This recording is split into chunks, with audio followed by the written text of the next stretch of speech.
Hello everyone, welcome back to my YouTube channel. তো চলুন আজকের এই ভিডিওতে 5টা স্টক নিয়ে আলোচনা করা যাক, যেগুলোর কিন্তু নিয়ার টার্মে কিন্তু ভালো গ্রোথ রয়েছে। তো স্টকগুলোর উপর একটু ধ্যান দেবেন। তো সেখানে যাওয়ার আগে দেখা যাক চলুন যে নিফটি ফিফটি আজকে কেমন পারফরমেন্স দেখালো। তো দেখুন নিফটি ফিফটি আজকে 0.86% বেড়েছে, 189 টাকা 40 পয়সা বেড়েছে, 22,336 পয়েন্টে ট্রেড করছে। তো দেখতেই পাচ্ছেন যে চ্যানেলটা ড্র করে রেখেছিলাম, এখানটায় ব্রেকডাউন দেয়, বাট সেই দিনই কিন্তু রিকভার করে উপরে গিয়ে ক্লোজ দেয়। তো এখন দেখুন আবার ওই চ্যানেলের মধ্যেই চলে এসেছে বা ওই চ্যানেলের মধ্যেই ট্রেড করছে।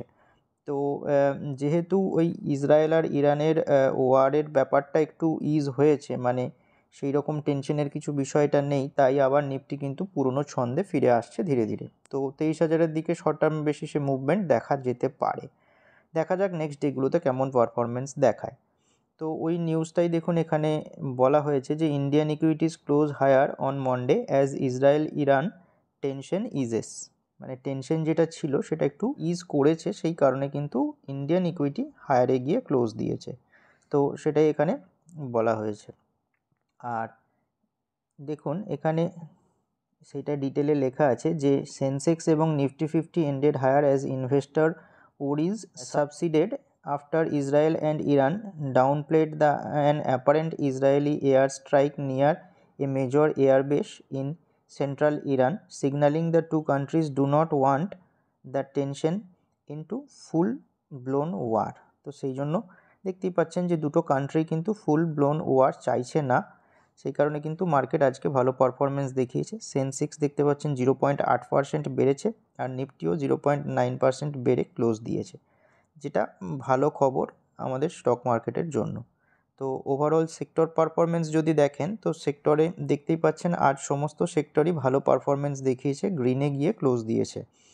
তো চলুন এবার ওই 5টা স্টকে যাওয়া যাক যেগুলো নিয়ার টার্মে ভালো রিটার্ন দেওয়ার সম্ভাবনা রয়েছে। আজকের প্রথম স্টক সেটা হচ্ছে কেপিআই গ্রিন এনার্জি লিমিটেড। তো দেখুন স্টকটা আজকে আপার সার্কিটে গিয়ে ক্লোজ দিয়েছে 5%-এর আপার সার্কিট, 86 টাকা 75 পয়সা বেড়েছে, ট্রেড করছে 1822 টাকায়। তো তার যেটা অল টাইম হাই দেখুন ওর কাছাকাছি ট্রেড করছে, আর একটুকু মুভমেন্ট বাকি আছে, তাহলে তার অল টাইম হাইতে পৌঁছে যাবে। তো এটা তো জানেন যে গ্রিন এনার্জির স্টক খুব ভালো রিটার্ন দিয়ে আসছে, তো স্টকটার উপর নজর রাখবেন। নেক্সট যে স্টক সেটা হচ্ছে Sterling and Wilson solar limited. তো দেখুন স্টকটা আজকে 10%-এর আপার সার্কিটে গিয়ে ক্লোজ দিয়েছে।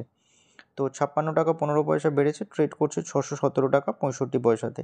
তো এই স্টকটাও গত কয়েকদিন ধরে দেখুন সুন্দর রান আপ দিয়ে আসছে, মোটামুটি এই 500 রেঞ্জের নিচে একটু নেমে যায়, তারপর দেখুন ভালো রকম রান আপ দিচ্ছে কয়েকদিন ধরে। তো স্টকটার উপর নজর রাখবেন।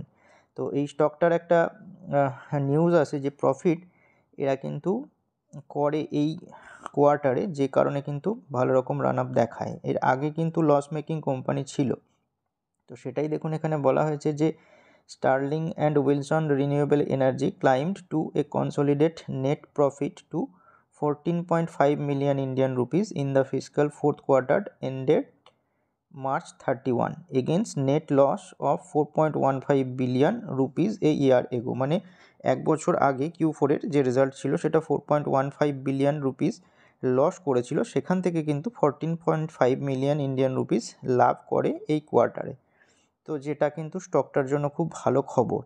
তো দেখুন ওটাই বলেছে যে ইপিএসটা বা আর্নিং পার শেয়ারটা সেটা দাঁড়িয়েছে 0.06 রুপিসে, যেটা আগের বছর লস ছিল 22 টাকায়। তো সেটার জন্য দেখুন স্টকটা কিন্তু ভালো রান আপ দেখিয়েছে। আর রেভিনিউও দেখুন বেড়ে 11.78 বিলিয়ন টাকা হয়েছে, যেটা আগের বছর 884.3 মিলিয়ন টাকা ছিল এই Q4-এ। তো স্টকটার জন্য এটা ভালো নিউজ, যে কারণে কিন্তু আজকে ইনভেস্টাররা সেই রিয়াকশানটা দেখায়। তো স্টকটার উপর নজর রাখবেন। নেক্সট যে স্টক সেটা হচ্ছে ভিএ টেক ওয়াবাগ লিমিটেড। তো এই স্টকটাও দেখুন 10.48% বেড়েছে, 95 টাকা 35 পয়সা বেড়েছে আজকে, 1005 টাকা 15 পয়সায় ক্লোজ দিয়েছে। তো দেখতেই পাচ্ছেন স্টকটা তার অল টাইম হাইতে ট্রেড করছে। তো এটা ওয়াটার রিসাইক্লার স্টক। তো স্টকটা কিন্তু রিনিউয়েবল এনার্জির উপর যেহেতু কাজ, সেহেতু ভালো রকম ডিমান্ডও রয়েছে, তো নজর রাখবেন স্টকটার উপর। নেক্সট যে স্টক সেটা হচ্ছে ওয়ারি রিনিউয়েবলস। তো দেখুন স্টকটা আজকে 5% বেড়েছে, 119 টাকা বেড়েছে, 2499 টাকা 20 পয়সায় ট্রেড করছে। তো স্টকটা দেখুন এই সাপোর্ট লেভেলের কাছে আলোচনা করেছিলাম, তারপর থেকে কিন্তু সুন্দর রান আপ দিয়ে উপরের দিকে উঠছে, মানে নিচের আসার কোনো নামই নিচ্ছে না, ডেলি আপার সার্কিট লাগিয়ে কিন্তু উপরের দিকে যাচ্ছে। তো এই স্টকটার কিন্তু হাই ডিমান্ডও রয়েছে, যে কারণে কিন্তু সুন্দর রান আপ দেখাচ্ছে। তো স্টকটার উপর নজর রাখবেন। নেক্সট যে স্টক সেটা হচ্ছে জেনসোল ইঞ্জিনিয়ারিং লিমিটেড। তো এই স্টকটাও দেখুন আজকে 5%-এর আপার সার্কিটে গিয়ে ক্লোজ দিয়েছে, 44 টাকা 20 পয়সা বেড়েছে, 928 টাকা 55 পয়সাতে ট্রেড করছে। তো এই স্টকটাও দেখুন লিস্টিংয়ের পর থেকে সুন্দর রান আপ দিয়ে কিন্তু উপরের দিকে উঠছে। এই জায়গায় একটা ব্রেকডাউন দেয়, তারপর একটু নিচে আসে, তারপর কিন্তু এই যে ট্রেন্ড লাইনটা ড্র করে রেখেছি সেই ট্রেন্ড লাইনটা মেনটেন করে ধীরে ধীরে উপরের দিকে যাচ্ছে। এই জায়গাতেও ছোটো মোটো একটা ব্রেকডাউন ছিল, কিন্তু আবার দেখুন ওই ট্রেন্ড লাইনটার উপরে গিয়েই ক্লোজ দিয়েছে। তো এই স্টকটাও সোলার এনার্জির উপরের স্টক। তো এই স্টকটার উপরেও নজর রাখতে পারেন। স্টকটা কিন্তু কিছুদিন আগে মানে 10th এপ্রিল একটা ভালো অর্ডার পেয়েছিল, যে কারণে কিন্তু তখনও ভালো রান আপ দেখায়। তো এই স্টকগুলো কিন্তু মানে সুপার রিস্কি স্টক, দেখবেন ম্যাক্সিমাম স্টকই সার্কিটে ওঠানামা করে। তো স্টকগুলো নেওয়ার আগে ভালো রকম রিসার্চ করে নেবেন বা আপনার ফিনান্সিয়াল অ্যাডভাইজারের সাথে কনসাল্ট করে নেবেন। আর ভিডিওটা লাইক করতে পারেন যদি অবশ্যই পছন্দ হয় তো, আর চ্যানেলটিকে সাবস্ক্রাইবও করতে পারেন।